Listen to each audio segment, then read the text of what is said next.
গত কয়েকদিন থেকে বাসার সবার জ্বর সর্দি, এর জন্য কোনো ভিডিও মেক করতে পারি নাই। যেমন বাচ্চাদের তেমনই বাসার বড়দের কেউ খুব একটা ভালো কিছু খেতে পারছে না, মুখে একদমই রুচি নেই। তাই ভাবলাম ভর্তা হলে হয়তো বা একটু ভালো করে ভাত খাওয়া যাবে। হয়তো আবহাওয়া খারাপের জন্য সবার সাথেই এরকম হচ্ছে, অসুখ বিসুখ লেগেই আছে সব জায়গায়। অনেক ভেবেচিন্তে ভাবলাম যে একটু আলাদা ভর্তা বানাই, কারণ যে ভর্তাগুলো প্রতিদিন হয় সেগুলো দিয়ে হয়তো বা খেতে পারবে না। তাই ভেবেচিন্তে ঠিক করলাম পটলের খোসা ভর্তা করব। ফ্রিজে পটল আনাই ছিল, আমি ভালো পটলগুলো থেকে খোসা ছাড়িয়ে নিয়ে পটলগুলো রেখে দিলাম। ওগুলো হয়তো চচ্চড়ি বা ঝোলের জন্য ব্যবহার করা হবে। আমি সবসময় ভেজে ভর্তা বানানোর জন্য সরিষার তেলই প্রিফার করি। আর আজকে পটলের খোসার সাথে আমি অল্প একটু দিয়ে দিব ধনিয়া পাতা। ধনিয়া পাতা দিলে এর স্মেল এবং টেস্টটা অন্যরকম হয়ে যায়। অনেকেই হয়তো ধনিয়া পাতা ভর্তার সাথে পছন্দ করেন না, বাট আমার কিন্তু অনেক পছন্দ। আমি প্রথমে শুকনা মরিচ ভেজে নিয়েছি আর সরিষার তেলেই কিন্তু সবগুলো ভেজে নিব। আর লাস্টে খোসাগুলো ভাজার সময় আমি কোনো তেল দিব না, প্যানে যেটুকু অল্প একটু তেল থাকবে সেই তেলেই কিন্তু এটা ভাজা হয়ে যাবে। চুলার আঁচটা মিডিয়ামে রেখে সুন্দর করে খোসাগুলো ভেজে নিতে হবে। এটা আরেকভাবেও করা যায়, খোসাগুলো সিদ্ধ করে নিয়ে হালকা তেলে ভেজে নেওয়া যায়,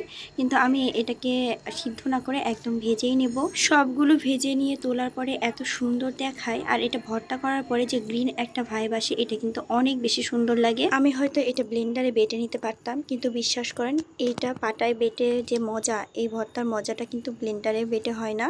আমি সব সময় ভর্তার আইটেমগুলো তো পেঁয়াজের চাইতে রসুন বেশি দিই, কারণ রসুন যেরকম উপকারী, আর এখন যেহেতু সর্দি কাশিতে সবাই ভুগছে, তাই রসুনটা কিন্তু কাজে লাগবে। আর রসুন ব্যবহার করার কারণে ভর্তাটা কিন্তু স্টিকি লাগবে। ধনিয়া পাতাটাকে কিন্তু আমি সম্পূর্ণভাবে বেটে নিই না, হালকা একটু বেটে নিয়ে এর রসটা নিয়েছি, কারণ এর যে ফ্লেভার, সেই ফ্লেভারটাই ভর্তা কিন্তু টেস্টি বানাবে। গরম গরম ভর্তা রেডি। এক প্লেট ভাত সাবার করতে এই ভর্তাই যথেষ্ট।